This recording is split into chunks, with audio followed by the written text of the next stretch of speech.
Más textos disponibles en Simba. Un ejemplo. Amaro era mi santo ermitaño que por aquel tiempo vivía en el monte Vida Penitente.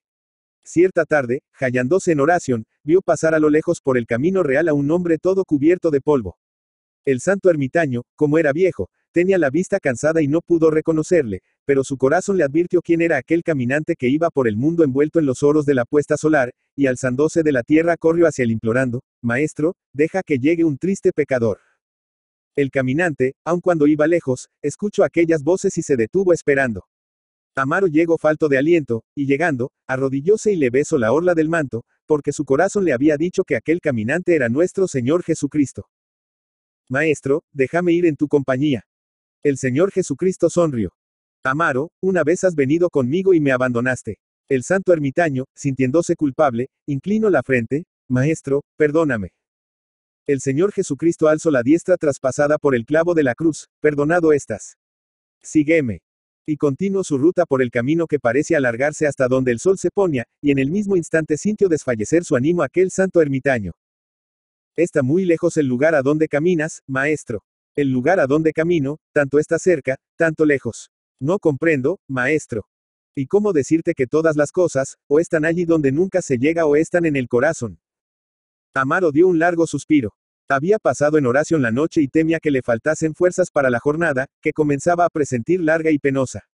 El camino a cada instante se hacía más estrecho, y no pudiendo caminar unidos, el santo ermitaño iba en pos del maestro. Era tiempo de verano, y los pájaros, ya recogidos a sus nidos, cantaban entre los ramajes, y los pastores descendían del monte trayendo por delante el hato de las ovejas. Amaro, como era viejo y poco paciente, no tardó en dolerse del polvo, de la fatiga y de la sed. El Señor Jesucristo le oía con aquella sonrisa que parece entreabrir los cielos a los pecadores.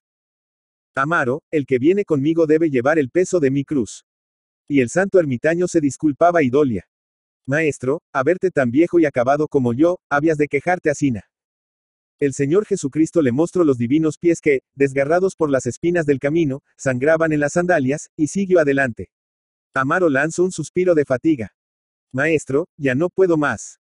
Y viendo a un zagal que llegaba por medio de una gandara donde crecían amarillas retamas, sentóse a esperarle. El Señor Jesucristo se detuvo también. Amaro, un poco de ánimo y llegamos a la aldea. Maestro, déjame aquí. Mira que he cumplido 100 años y que no puedo caminar. Aquel zagal que por allí viene tendrá cerca la majada, y le pediré que me deje pasar en ella la noche. Yo nada tengo que hacer en la aldea. El Señor Jesucristo le miró muy severamente.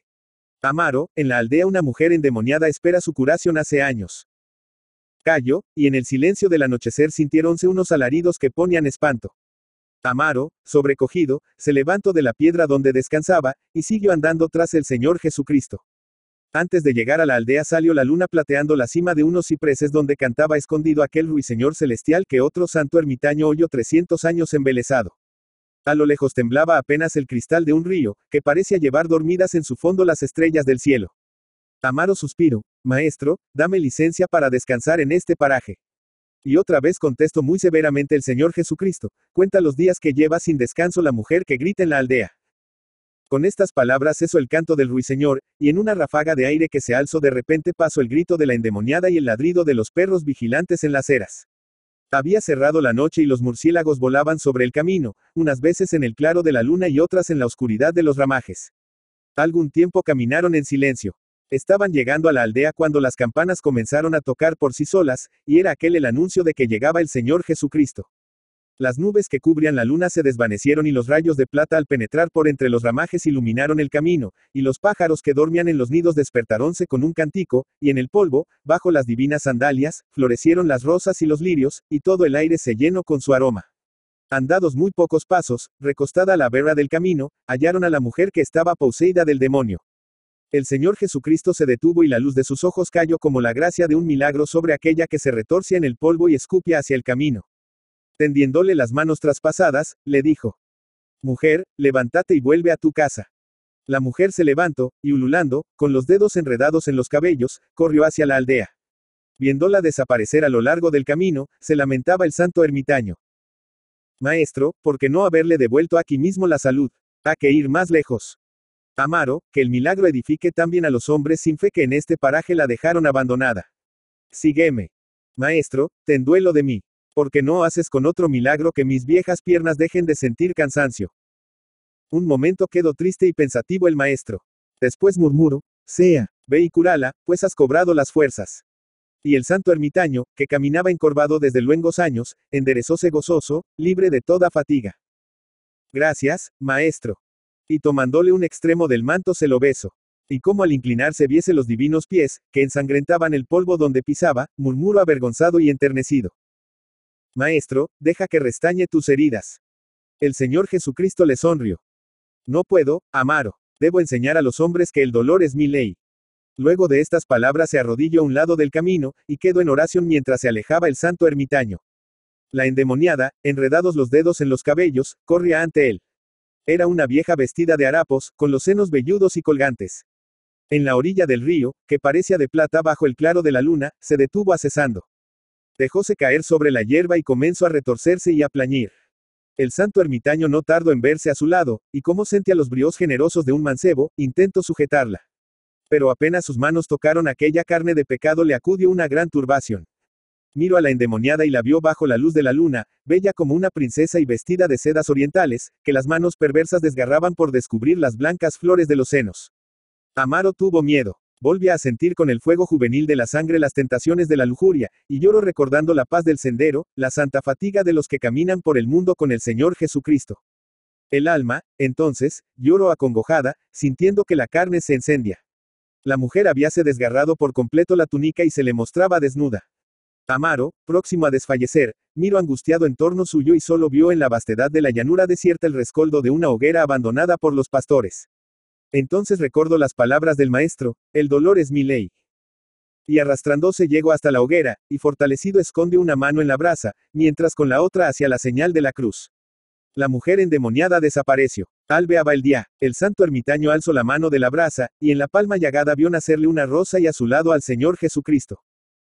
Ramón María del Valle, Inclán.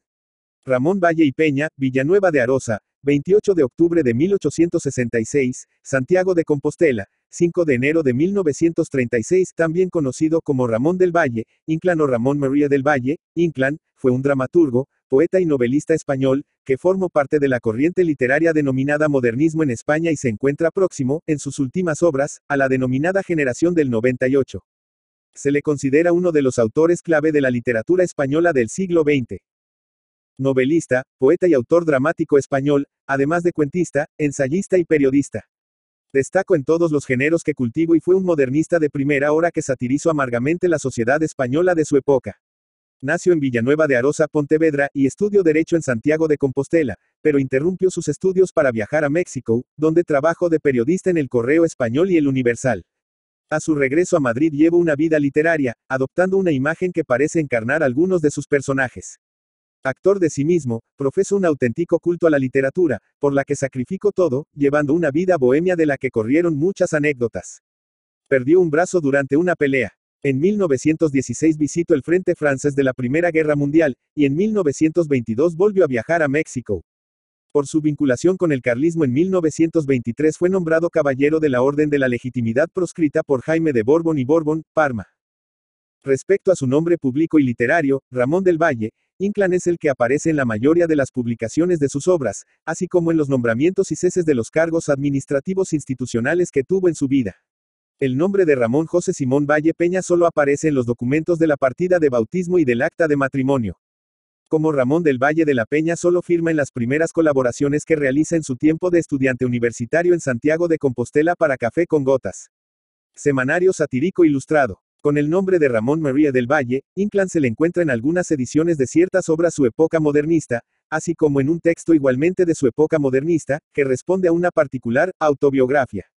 No solo él mismo toma a veces este nombre durante esta época literaria, sino que también Rubén Darío igualmente así le declama en la balada laudatoria que envía al autor el alto poeta Rubén, 1912.